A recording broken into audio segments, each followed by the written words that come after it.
Este es el podcast de la Congregación Shema Israel, Miami y Deerfield Beach. Presentando la parashá de la semana por el rabino Avi Ner. Vayakhel unido con Pekudei. Vayakhel, que se encuentra en Shemot capítulo 35, versículo del 1 al 38-20, y Pekudei Shemot 38 del 21 al 40-38. Así. Bueno, dos parashot con las que terminamos el estudio del libro de Éxodo. La Torá para nosotros es la base del entendimiento de toda la Escritura.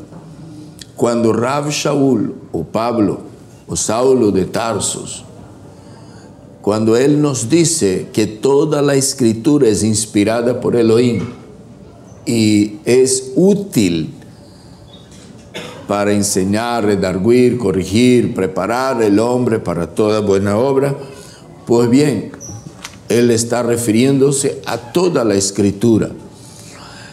No podemos asegurar de que estuviera refiriéndose a lo que popularmente se llama Nuevo Testamento, porque no estaba escrito esto todavía.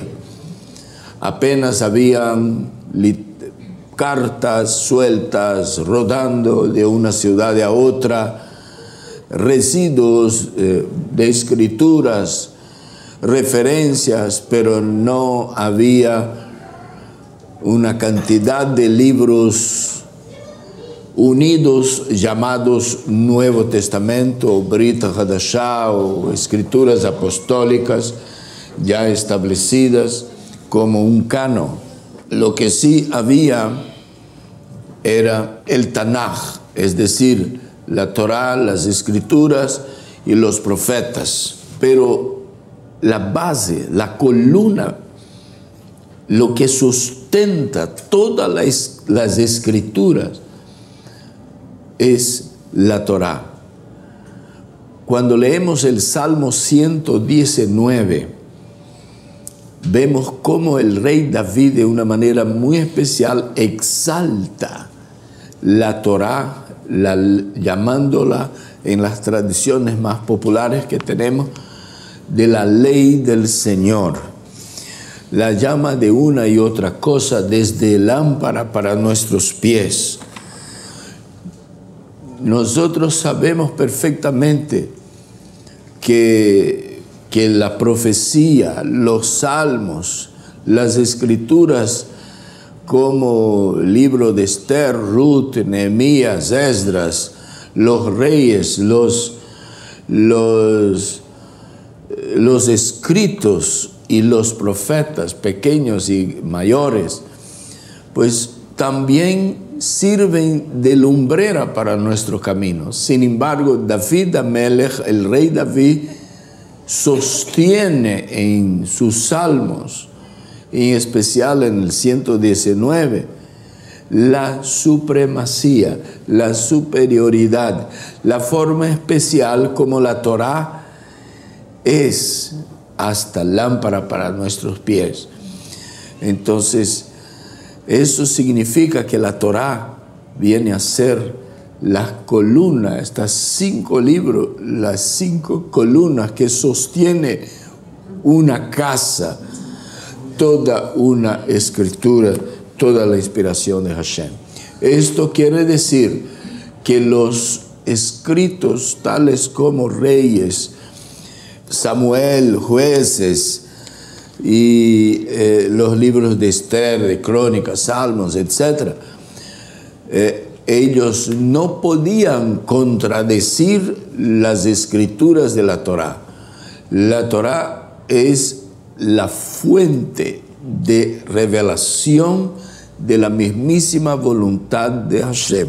Es decir que Moisés sube al monte Sinai y baja trayendo la Torá, la instrucción, baja trayendo el resumen de toda la instrucción y luego inspira a Moshe a escribir más extensamente, más ampliamente lo que Hashem le ha dado como resumen. Es decir, que existe el resumen de la Torá y el resumen de la Torá. ¿Por qué digo el resumen del resumen? Es decir, que cuando alguien se acerca de Yeshua, un joven entendido o un catedrático de las Escrituras, le dice, maestro bueno, como decir así, buen rabino, ¿cuál es el más grande de los mandamientos? Bueno, los 10 más grandes, si él hubiera preguntado cuáles son los 10 más grandes, no preguntaría eso porque esto ya estaba bien claro y establecido. Serían los 10 mandamientos, hacerte dibrot, las 10 palabras. Pero él preguntó cuál es el más grande mandamiento. Entonces, Yeshua habló en base a un resumen. O sea, la respuesta de Yeshua fue un resumen de los 10 mandamientos.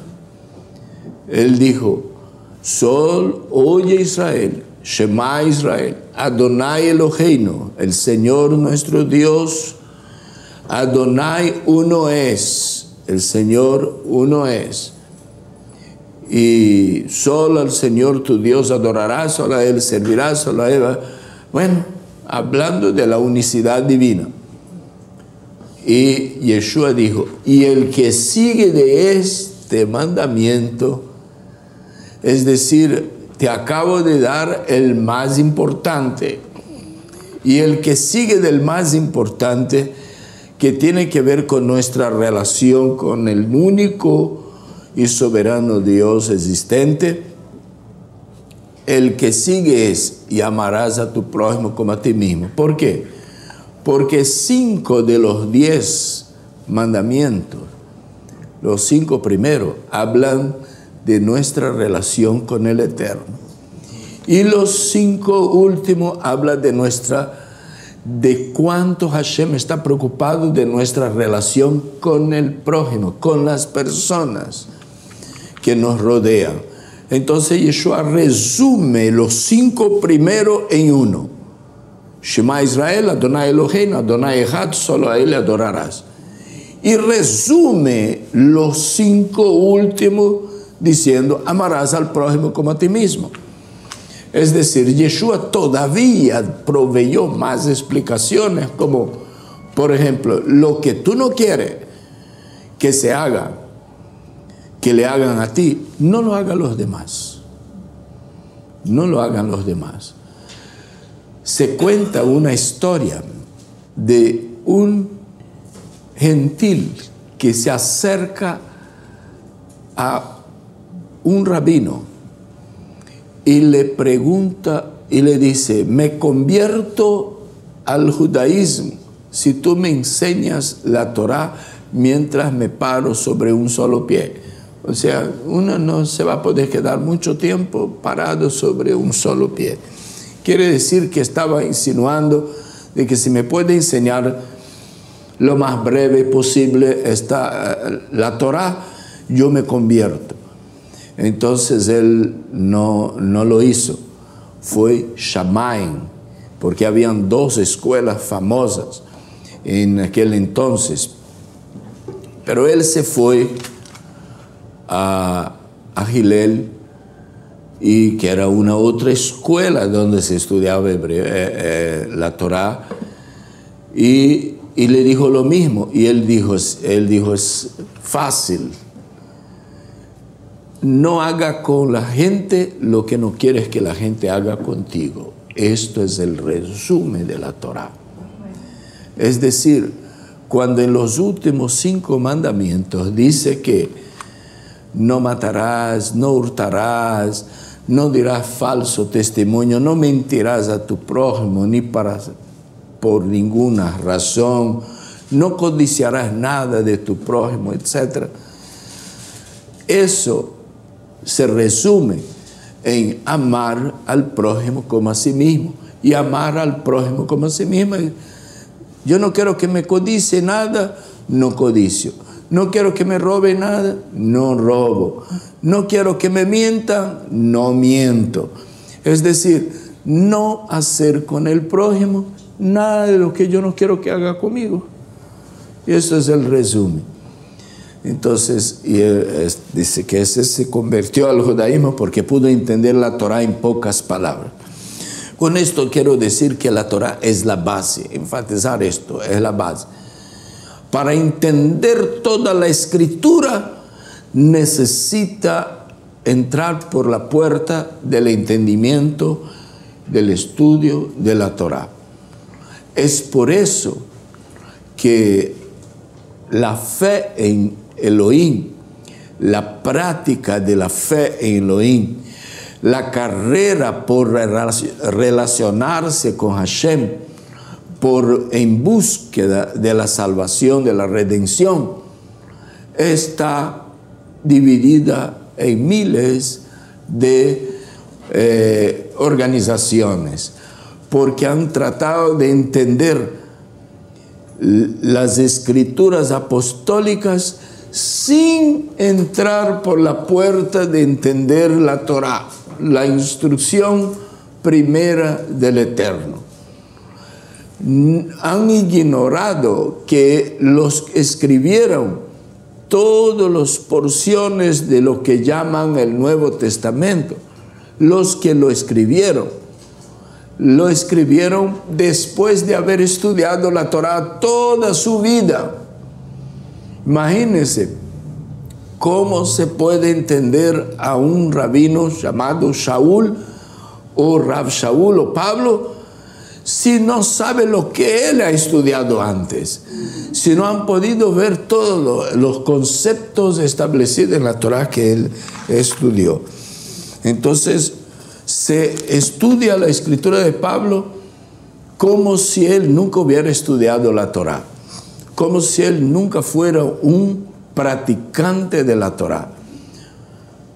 Un grave error en el juicio que se hace de Pablo es que se olvida de que él, después que tuvo su encuentro con el Mashiach Yeshua, él dijo: yo soy fariseo.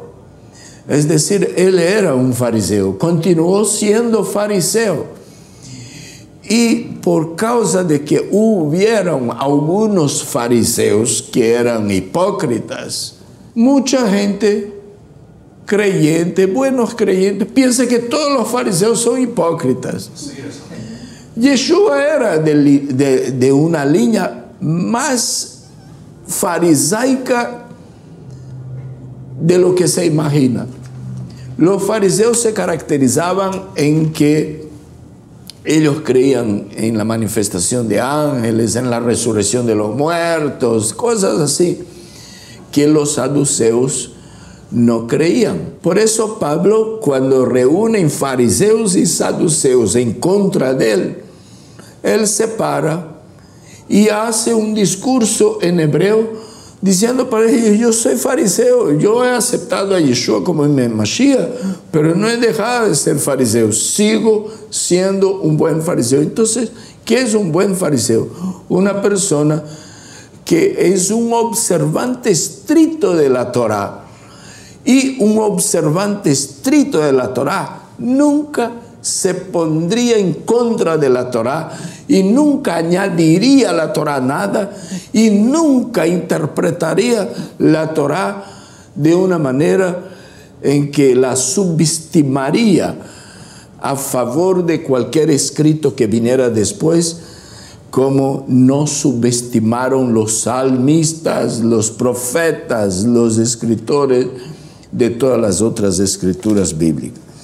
Entonces, cuando alguien entiende que Pablo, Rav Shaul, se está poniendo en contra de la Torá, algo está mal, porque este hombre no podía hacerlo esto. Entonces eso fue mal traducido, fue puesto ahí, añadido algunas palabras, o nosotros no estamos entendiendo lo que él quería decir. Bueno, entonces que quede bien establecido para nosotros que la Torá es especial.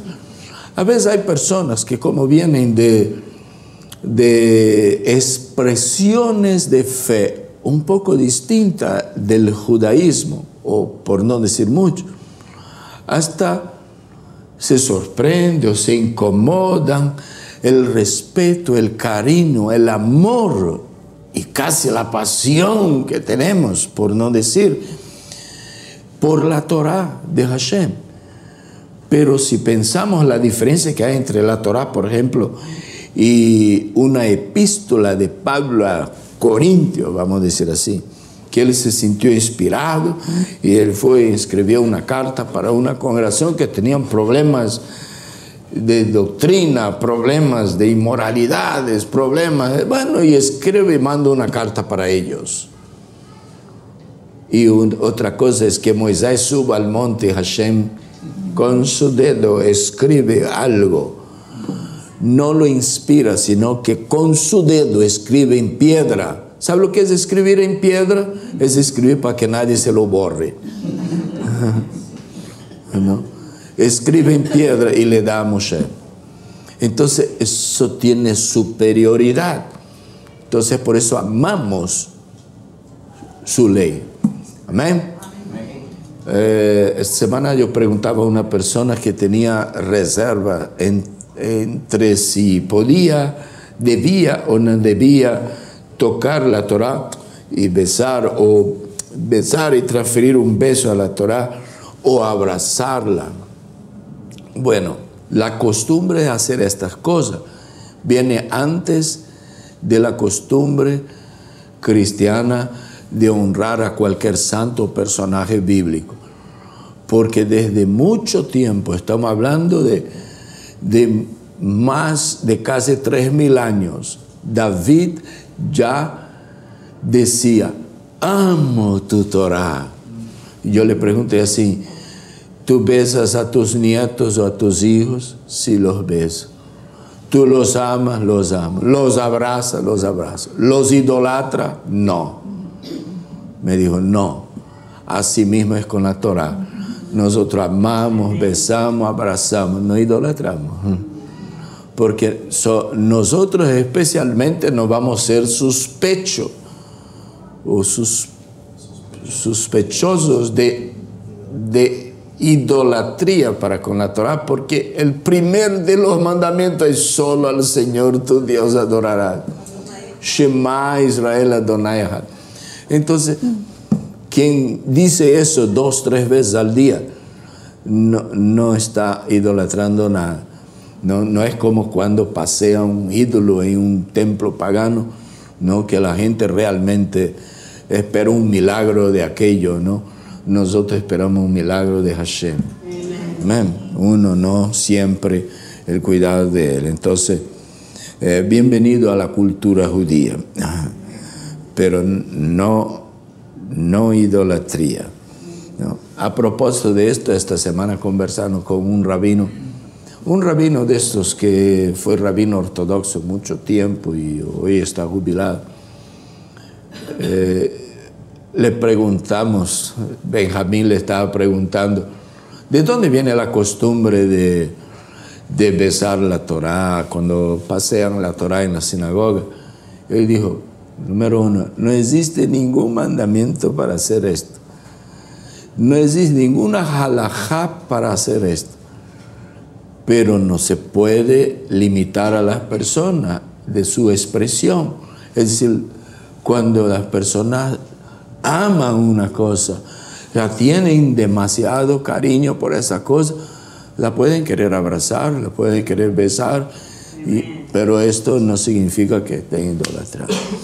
Nuestra parashá, que empieza en el capítulo Parashat Vayakhel, es decir, y congregó Moisés al pueblo, comienza con el capítulo 35, versículo 1, y en el versículo 2, después de haber mencionado la necesidad de convocar al pueblo, a la nación, la congregación de los hijos de Israel, para decirles las cosas que Hashem había ordenado. Es decir, respeto la construcción del Mishkan. El versículo 2, el Eterno menciona que en el Shabbat ellos no hicieran nada. Vea cómo dice, 6 días trabajará, pero el 7º día tendréis un día Kadosh, un Shabbat de reposo completo para Hashem.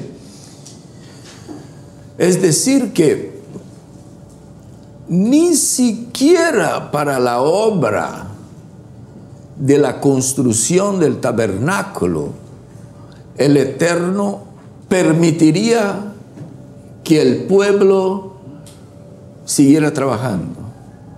Usted puede imaginar los albañiles, los artistas, los carpinteros, los que costuraban, los que preparaban telas para cortinas.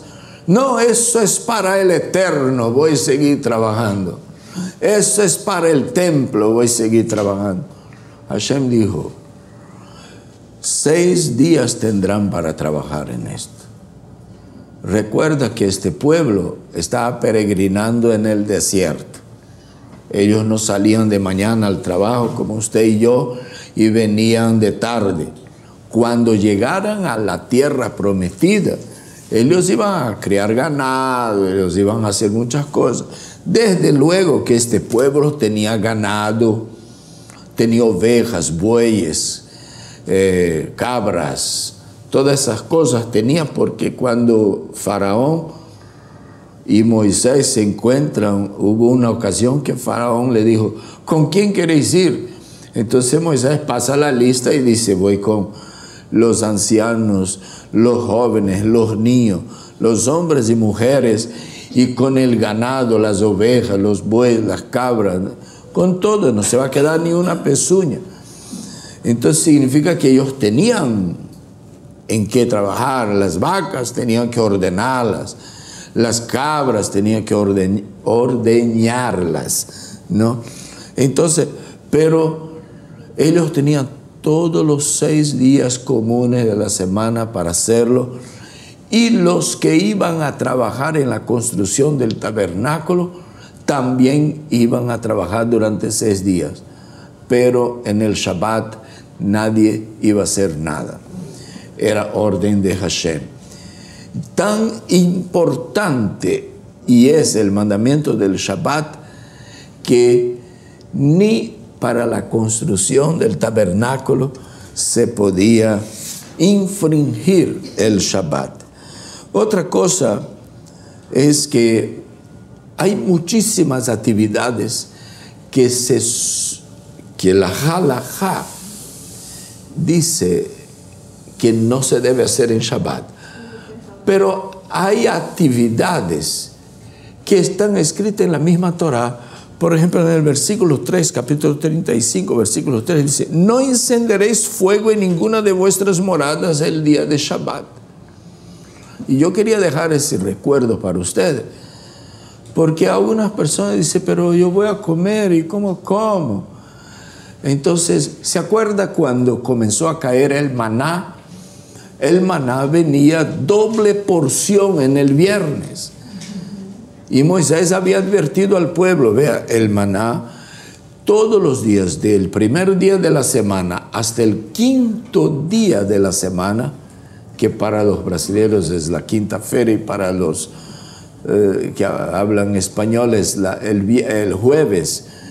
Ustedes van a levantar de mañana y van a recoger el maná y se lleva a la casa para aquel día. No coja más que para aquel día porque se va a dañar. Pero siempre hay unos que recogen más de lo que necesitan. Tengan cuidado con recoger más de lo que necesita. Cuando recogemos más de lo que necesitamos, corremos el riesgo de poner nuestra confianza de que el mañana va a ser bueno porque yo tengo. O sea, no necesito confiar en Hashem. Y la porción que había reservado para el mañana se les podría, ¿no? Hay muchas más cosas que se pudre hoy día. y que a nosotros parece que no se pudre, pero al fin y al cabo, si vamos a analizar en detalle, se pudre. Desde dinero, desde comida, desde tantas cosas en las cuales nosotros podemos poner nuestra confianza. Se pudre, se daña, lo perdemos. Ahora, Moisés dice así, pero en el 6º día de la semana será el único día en que la panadería celestial trabajará con una fórmula con la que si usted puede coger para doble día, para el viernes y para el sábado, y verá que no se va a dañar. Y de hecho, no faltó gente que dice, ¿cómo va a creer? Si ha venido todos los días, ¿cómo no va a venir también en Shabbat? Y recoger solo para el viernes, y llegó el sábado, fueron al patio a ver dónde estaba el maná y no había. ¡Wow! ¿Serio? Que la panadería allá arriba no funcione en Shabbat. Pues así es, ¿qué más podemos hacer? ¿No? Gente que se rehúsa a creer que el cielo también pudiera parar en el Shabbat, ¿no? Por lo menos la producción de maná paró y no hubo maná en Shabbat. Entonces, con el tiempo el pueblo fue entendiendo que el viernes o la sexta-feira ellos tenían que tener doble porción, la que iban a utilizar el viernes y la del Shabbat. Es por eso que hay un espacio en el ceder de la mesa del Shabbat en que hay oportunidad para alabar a la mujer, porque en el viernes ella trabaja doble, porque él está ahí haciendo la comida que va a comer en Shabbat, que es una comida un poco especial, y la comida que va a hacer, que va a comer la que va a comer en la entrada de Shabbat y la que va a comer en el otro día, durante el curso del Shabbat. ¿Por qué hace esto? Por causa del capítulo 35, versículo 3. No encenderás fuego en ninguna de vuestras moradas en el día de Shabbat. Entonces ya es tiempo de que escuchemos cosas así. Ya es tiempo que demos pasos hacia adelante. Ya es tiempo de que mejoremos nuestro trato para con el Shabbat. Tal vez algunos dirán, ay, pero yo apenas estoy empezando. Sí, pero hay otros que ya empezaron a más tiempo, ¿no? Dele vacación a su cocina, dele vacación a los sartenes, dele vacación a las ollas, déjalas descansar en Shabbat para que usted también se pueda dedicar solo a Hashem. Amén. Ajá. Sí. ¿Cómo es? ¿Cómo es? No se va al restaurante. Ah, sí. No es día de ir a pagar en el restaurante para comer. No. Es día para que usted prepare su comida. ¿No? Para tuna salad y chicken salad. Ajá. Entonces, preparar su comidita para el Shabbat. ¿No es así? Hay comidas que son más fáciles de guardar para el Shabbat, ¿no? Porque son más fáciles en tiempos de conservarlas, ¿no? Hay consejitos, mañas, ¿no? Mañitas modernas, ¿no? Por ejemplo, hay gente que tiene una planchita en la casa y la deja programadita para que se prenda unas 2 horitas antes de la comida y ella calienta fácilmente una sopa, un cocido, un locro, ¿cómo se llama más? Como esas comidas así medias. ¿Ah? Estas cosas son un poco más difíciles de calentar, pero las sopitas, los maraques, estas comidas así, el cozido, ¿no? Un cozidão. Esas cosas son más fáciles de calentar sin necesidad de encender fuego. Pero les voy a dar una cosa más. Usted sabe que la Torá, ella da lugar a varios niveles de interpretación, ¿no? Entonces, pues la primera, yo ya sé lo que no tengo que hacer es encender fuego.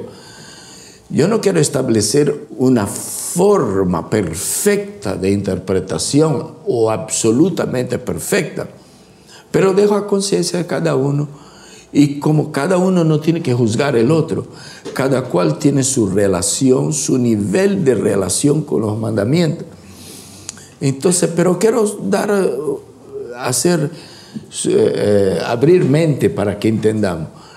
Hace 3.500 años atrás, cuando nos fue dada la Torá, la instrucción del Eterno, encender fuego era bastante diferente del encender fuego hoy día, ¿no?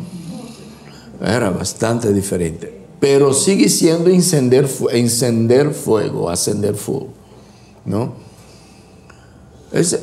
Podría tomar un poco más de tiempo acender fuego hace 3.500 años que hoy. Ese es el asunto. Y Hashem quiere que ese tiempo, porque el Shabbat es un templo en el tiempo. Igual el Beit HaMikdash, el Mishkan y aún la sinagoga, es un templo en el espacio. Cuando entramos en el templo del tiempo, que es el Shabbat, entonces el tiempo que dure el Shabbat es el lugar de encuentro con el Eterno. Y no debe haber nada que nos impida estar en la presencia de Hashem. Imagínense cambiar 10 minutos de estar en la presencia de Hashem por estar ahí. Hashem no quería que pasara esto, ¿no? O con un aventador, ¿no? Hoy día, claro, no necesita tanto. Gastaría menos tiempo, tenía que hacer así. ¿No es así? Pero Él no nos dijo, Él no nos dejó dudas, solo dijo, no encenderás fuego. Entonces, trate de no hacerlo. Pero alguien diría, sí, si estoy en el Alaska y está un frío terrible y no fue encendido la arera antes del Shabbat, me voy a morir de frío porque no encendió el Shabbat. Ahí la Torá dice así, que la Torá nos fue dado para vida, no para que muramos. Entonces, ahí se aplica una regla de interpretación de la Torá del que pesa más. ¿Entendió? ¿Qué es más importante? No encender fuego, seguir viviendo. Seguir viviendo es más importante. Porque si sigo viviendo, sigo sirviendo a Hashem más tiempo, sigo obedeciendo más tiempo. Entonces se permite encender fuego, por ejemplo, ¿no? Como hoy día mucha gente muy exageradamente observante trabajan en Shabbat, como los militares en Israel, como los médicos, como las ambulancias, la policía, porque está en juego la vida de algunas personas, el trabajo de ellos en Shabbat. Usted ya tiene que haber oído hablar de la guerra de Yom Kippur, ¿no? Y tantas otras cosas, atentados que hay en Israel, que depende de que una ambulancia llegue pronto para salvar una vida. Entonces, gente muy observante de la Torá, ellos trabajan en Shabbat porque el trabajo de ellos tiene que ver con salvar vida. Entonces, cuando nuestro trabajo tiene que ver con salvar vida, ahí la cosa cambia. Por ejemplo, si tú eres médico o bombero, policía, y te asignan un trabajo en Shabbat, entonces habrán personas que pueden seguir viviendo, pueden morirse si tú no compareces.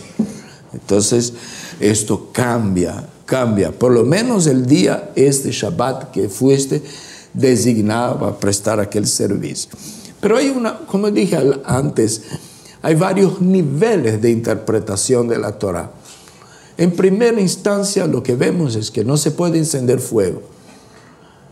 Pero hay otras escrituras que dice el fuego de la ira. Entonces, provocar una persona al enojo o a la ira es, en términos bíblicos, encender fuego.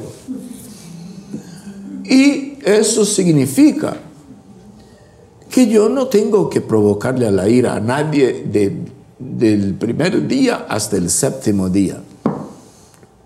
Pero no está escrito también que en cuanto de nosotros depende, vivamos en paz con todos. Pero a veces no es cierto que ya no depende de nosotros. Hay circunstancias que ya no dependen de mí. Yo quiero estar en paz, pero si él no quiere estar en paz conmigo y me provoca, no vamos a estar en paz, no porque yo no quiero, sino porque la otra parte no quiere. Pero Hashem nos está diciendo aquí que cuando es en el Shabbat, por favor, así te quiera incendiar a la ira, levanta, mejor abstente de participar de esta situación, no le haga caso.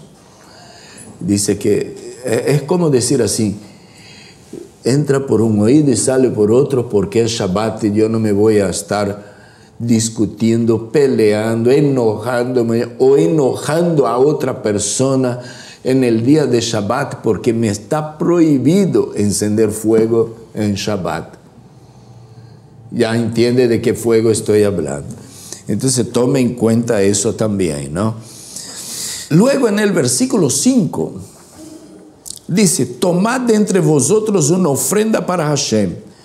Todo aquel que sea de corazón generoso, tráigala como ofrenda a Hashem, oro, plata y bronce.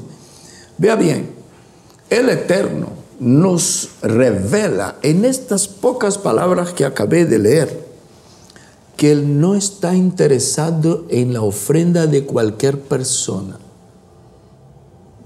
Eso no es muy popular, ¿no? Eso el tesorero de la congregación hasta puede decir, ¿para qué el hermano va a hablar esto? Y si ya con dificultades tenemos recogiendo ofrendas de los generosos, que son tan pocos, y él todavía va a hablar que los que no son generosos, Hashem no está interesado en la ofrenda de él, y eso va a disminuir los ingresos de la congregación. Pero es importante aprender una cosa, que el Eterno no quiere que nosotros demos como respuesta a una manipulación de nuestras emociones. Él quiere que nosotros, Él acepta la ofrenda solo del que tiene un corazón generoso, el que le nace dar. Pero si Moshe podría echarles en cara a todo el pueblo, verá, ustedes eran unos pobretones, trabajaban para Faraón, eran esclavos. Usted puede imaginarse el pueblo de Israel majando lodo allá, lleno de aretes de oro, collar de oro. No, si eran esclavos. Puede ver las mujeres poniendo aceite por acá y haciendo, y lleno de aretes, lleno de oro y brazaletes. No, usted no imagina así. Ni siquiera Hollywood ha entendido así. Porque cuando usted ve las dos películas claves del Éxodo, una se llama Éxodo y otra se llama Moisés. Una se llama Los 10 Mandamientos y otra se llama Moisés. Quien ve las dos tiene una pequeña idea de lo que sucedió cuando el pueblo de Israel salió. Necesito una semana para ver esas dos películas, porque parece que duran unas 2 o 3 horas, no estoy seguro.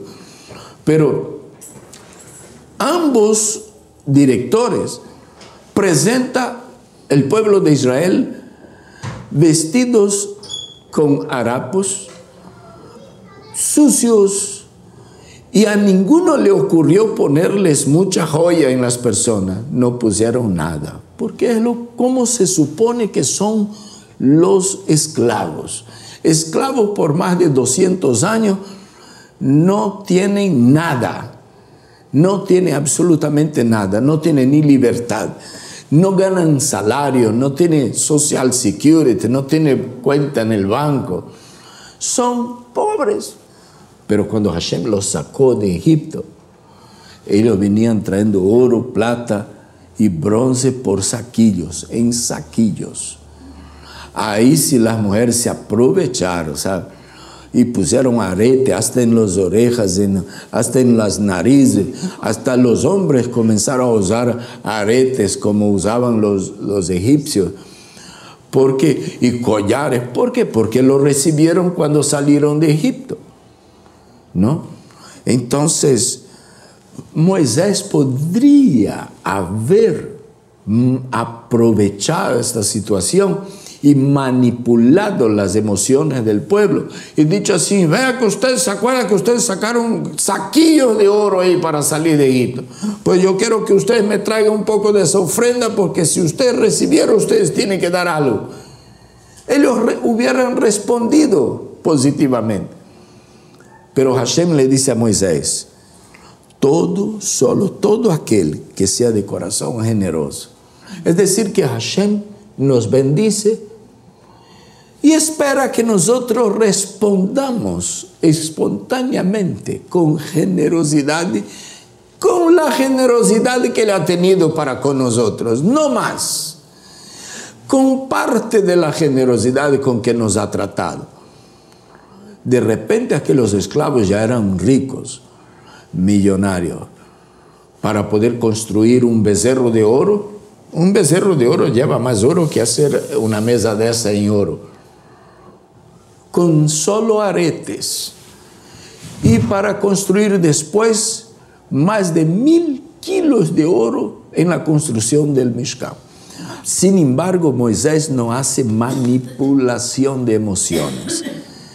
Nosotros tratamos de, con el retornar a nuestra raíz, de vivir todas estas emociones, pero que quien las mueva sea el Eterno y no algún hombre. Es decir, que si dependiere de que tengan que mover mis emociones para yo dar, primero, si me mueven las emociones y yo doy, más probable que Hashem no vaya a recibir esa donación. ¿Por qué? Porque solo di, porque me movieron, me engañaron, me movieron mis emociones. Él solo va a recibir aquellas que nació de mi corazón para dar. Y segundo, si alguien mueve las emociones de los demás, es porque nosotros somos aún ávaros, que para dar necesitamos que sean movidas nuestras emociones. Eso nos enseña que mucha gente hoy que está manipulando las emociones de la gente para que den, que esto no está de acuerdo con la Torah. Esa persona no se dio el trabajo de leer este versículo. Tomad de entre vosotros una ofrenda para Hashem. Todo aquel que sea de corazón generoso traiga y ofrende a Hashem. Éxodo capítulo 32. Nuestra parashá comienza en el capítulo 35. Pero en el capítulo 32 dice que Moisés sube al monte. Y cuando regresa de la montaña, antes, cuando estaba todavía hablando con el Eterno dice: Moisés, bájate por los 40 días, porque tu pueblo ya se está haciendo de las suyas. Y Moisés, intrigado, ¿qué estará pasando allá abajo? Cuando baja, había sido que el pueblo pensaba que Moisés se había muerto allá arriba y que no había ningún Dios, ningún Moisés más. Entonces tuvieron la idea de construir un becerro. Entonces, viendo a Aarón que el pueblo estaba, que por lo menos parte del pueblo estaba decidido a construir un becerro, Moisés dijo en el capítulo 32, versículo 2: sacad vuestros aros de oro de vuestras orejas y de vuestras mujeres, de las orejas de vuestras mujeres. En otras palabras, Aarón había pedido que las mujeres, que los hombres sacaran los aretes de sus mujeres, los aretes de oro, para poder construir el becerro. Era tanto oro que el pueblo de Israel había sacado de Egipto cuando salió, que con tan solo los aretes de las mujeres, ellos pudieron construir el becerro de oro. Pero yo no veo, no me imagino las mujeres del pueblo de Israel usando aretes mientras eran esclavos. Entonces nuestras mujeres solo usan aretes después que fueron libres, ¿no es así? Porque pudieron enriquecerse. Pero estas ahora tenían suficiente aretes de oro como para construirse un becerro. Pero en el capítulo, voy a mi Biblia acá, en el capítulo 35, versículo 21 y adelante, vea cómo dice.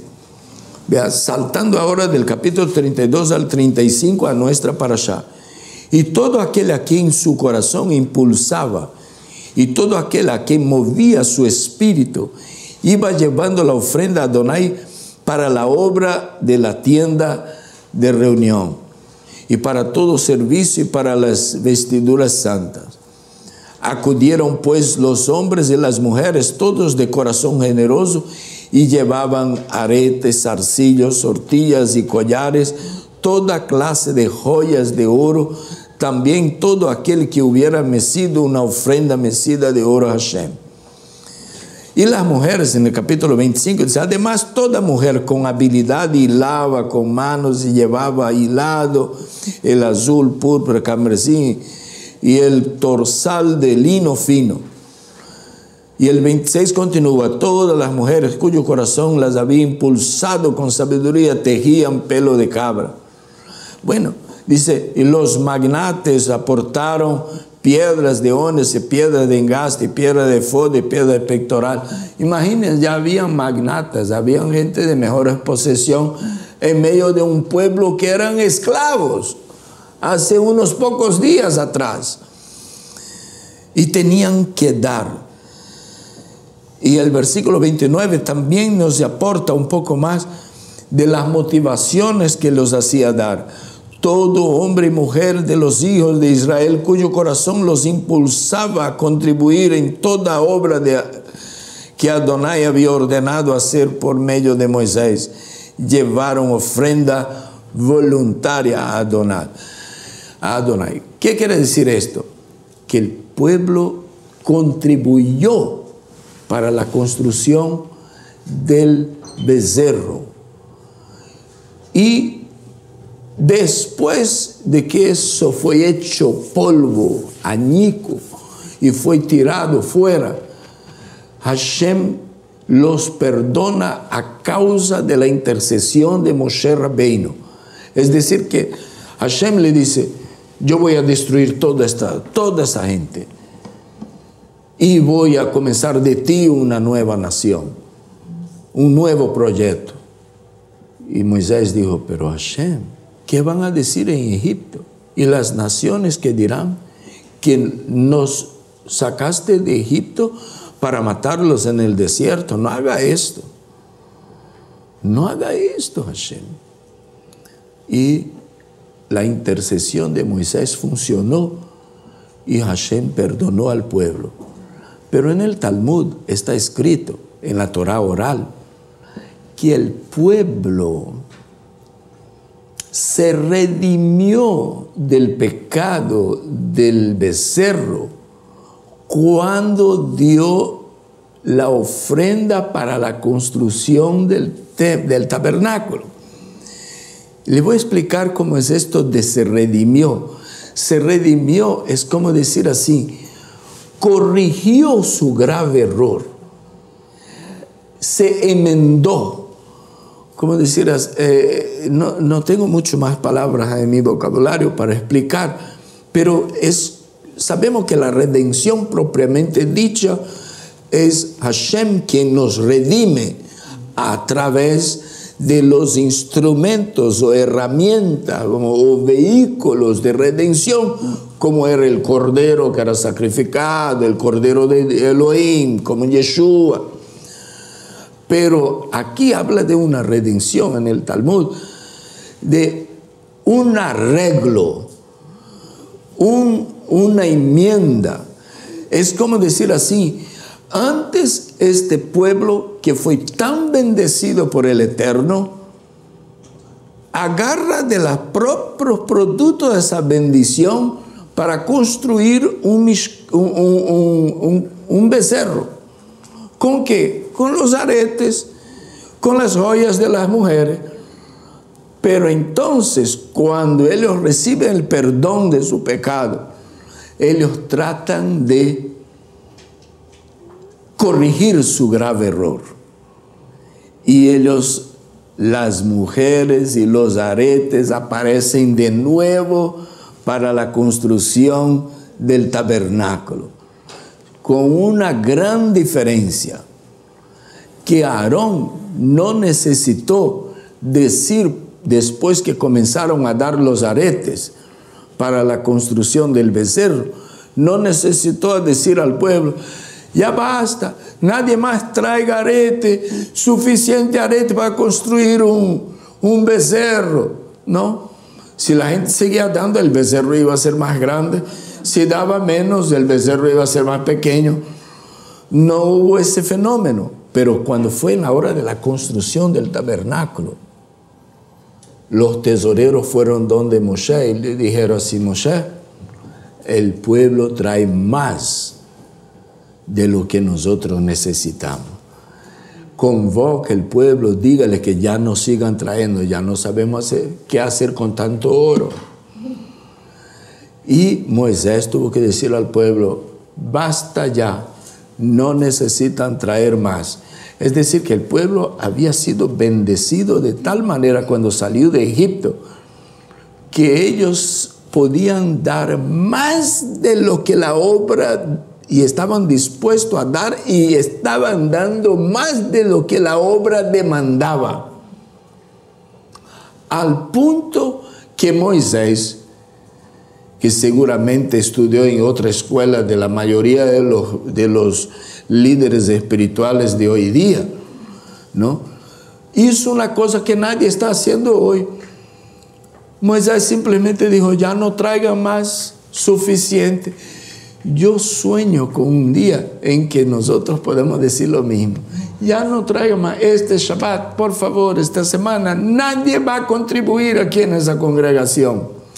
Pero todavía no hemos llegado a ese punto. Hemos gastado mucho con los becerros de oro. Y traten de entenderme lo que quiero decir con el becerro de oro. O sea, hemos gastado mucho antes de conocer la Torah y de volver a nuestras raíces para supuestas buenas causas. Pero cuando hemos vuelto a nuestras raíces, hemos conocido la Torah, hemos conocido la verdad, todavía no hemos llegado al nivel de generosidad, de comprensión de lo que Hashem ha hecho por nosotros, al punto de que nuestros líderes tengan que decirnos, basta ya, están dando de más. ¿Por qué dieron de más? Surge la pregunta. Porque querían enmendar lo que habían hecho mal antes. ¿Por qué dieron de más? Sigue la pregunta. Porque habían vivido, experimentado un pecado terrible y experimentaron el perdón de sus pecados. Si nosotros entendemos la magnitud del pecado del becerro, vamos a entender por qué ellos dieron de más. En primer lugar, idolatría es adulterio, es infidelidad, porque idolatría es rendir adoración a uno que no es digno y que no se merece, y a lo que no es un reemplazo de Dios. ¿Sí me entiende?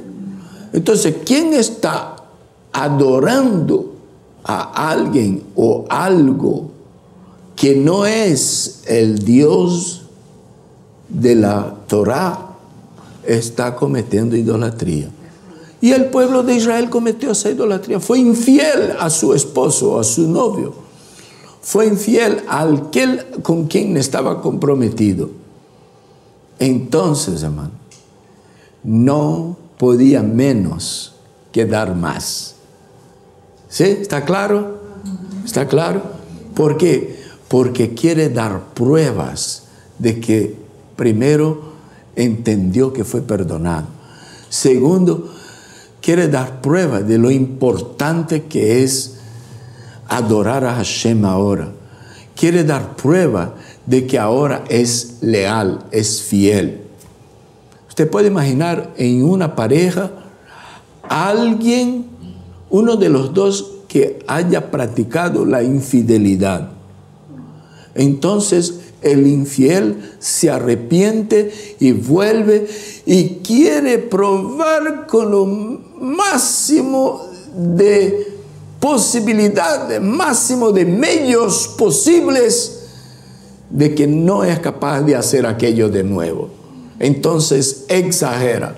Antes le decía, mujer, ¿cómo está? O marido, ¿cómo está? Ahora, amorcito.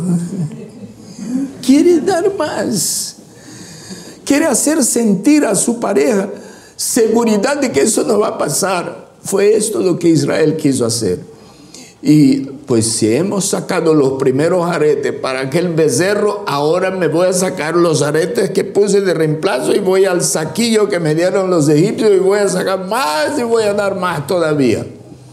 Y voy a seguir dando y voy a seguir. Cada vez que pasaba alguien de los constructores recogiendo ofrendas, póngale ahí, ponga más, ahí viene, ponga de nuevo, ahí viene, ponga de nuevo. Ahí ellos ya no vinieron más. Y Moisés, ¿qué fue? Ya no siguen pasando. Es que ya no hace falta, hay demasiado. Ellos se redimieron de aquello. Bueno, que Hashem nos guíe por la senda de esta expresión. Amén. Así que en el capítulo 38, versículo 21, que es primeros versículos de Parashá Pekudei, la última, dice, estas son las cuentas del tabernáculo, el tabernáculo de testimonio según fueron contados sobre el mando de Moshe. Es decir, desde esta Parashá, Moshe comienza a prestarle cuenta al pueblo. Sus tesoreros, sus contadores ya hicieron cuenta de todo, en qué se gastó todas las donaciones. Y nosotros tenemos aquí hoy, cuando abrimos las Escrituras, el informe financiero de la construcción del Mishkan, del tabernáculo. Hasta hoy han pasado 3.500 años. Una obra millonaria que duró 5 meses. Y todavía Moisés continúa poniendo las cuentas claras para todos los hijos de Israel por sus generaciones.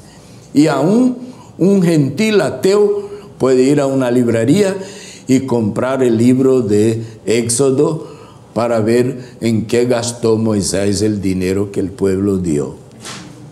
Bastante diferente de lo que hacen hoy día, ¿no? Bastante diferente de lo que hacen hoy día. Entonces, a esto se llama instrucción del Eterno. Pues bien, que Hashem nos enseñe a aprender así. La última cosa que quiero hacer referencia es que cuando Moshe presta cuenta al pueblo, él dice así, 29 talentos, que corresponde a 730 ciclos de oro, y 1.491 kilogramos de oro fue utilizado en la construcción del Mishkan. Luego, plata, 5.130 kilos de plata. Cobre, 3.610 kilogramos de cobre. Oiga bien, había 1.500 kilos aproximadamente de oro, 5.000 kilos de plata y 3.6 kilos de cobre o bronce. Si nosotros comparamos esto con el significado que tiene oro, plata y cobre, por ejemplo, la plata representa la bondad y misericordia de Hashem y el bronce, el juicio. Hay 5.000 kilogramos de plata para 3.000 kilogramos de bronce. En otras palabras, hay más misericordia que juicio. Eso es muy importante.